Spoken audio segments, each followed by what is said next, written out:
দুনিয়ার টাকার গোলাম নাটকটি টান টান উত্তেজনা চলছে। এবার নকল শেহজাদকে গ্রেফতার করলো পুলিশ। এমনই একটি পর্ব দেখতে পাবে দুনিয়ার টাকার গোলাম নাটকের দর্শকরা। দুনিয়ার টাকার গোলাম নাটকটি যতই দিন যাচ্ছে ততই দর্শকদের প্রিয় হয়ে উঠছে। একের পর এক ধামাকাদার পর্ব উপহার দিচ্ছে এই গল্পের পরিচালক। তবে আগামী পর্বটি মহা ধামাকা হবে, যে পর্বটি দেখার জন্য অপেক্ষা করছিল এই নাটকের দর্শকরা।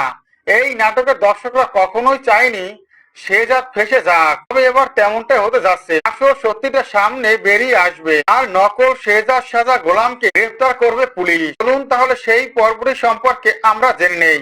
ইতিমধ্যে আমরা দেখতে পেয়েছি রিশাদ গোলামকে এমন ভাবে ট্রেনিং দেয়, এক পর্যায়ে বোঝা যায় যে গোলামই শেহজাদ খান।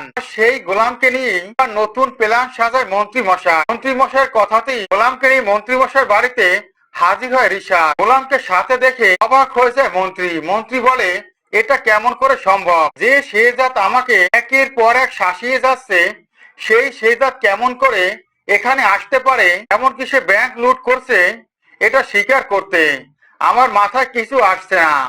তখনই রিশাদ মন্ত্রীকে সবটা খুলে বলে বলে আপনি যাকে শেহজাদ ভাবছেন এ আসলে শেহজাদ নয়, এ হলো গোলাম। এর বাড়ি বরিশাল। এর কাছ থেকে আপনি সবকিছু করতে পারবে। যদি একবার বক্তব্য দেয় সেই ব্যাংক লুট করেছে ফেসে যাবে শেহজাদ। এ কথা শুনে অবাক হয়ে যায় মন্ত্রী। এরপরই মন্ত্রী সাংবাদিকদের খবর দিয়ে সাংবাদিক বাড়িতে হাজির হয়। তখনই সাংবাদিকদের সামনে মন্ত্রী শেখানো কথাগুলো বলতে থাকে গোলাম। গোলাম বলে, আমি রাতের আধারে ব্যাংক লুট করেছি, এমনকি সকল টাকা আমার কাছেই আছে। আর এই খবরটি বাড়িতে বসে দেখে শেহজাদ খান। অবাক হয়ে যায়। আমি এখানে বসা লাইভে কে প্রেস মিট করছে, সাথে সাথে পুলিশকে ফোন দিয়ে সবটা জানায়। এরপরে পুলিশ মন্ত্রীদের বাড়িতে হাজির হয় আর সাথে সাথে গোলামকে গ্রেফতার করে। করতে পারে না মন্ত্রী মশাই। দুনিয়ার টাকার গোলাম নাকি দর্শকরা এমন একটি পর্ব দেখতে পাবে।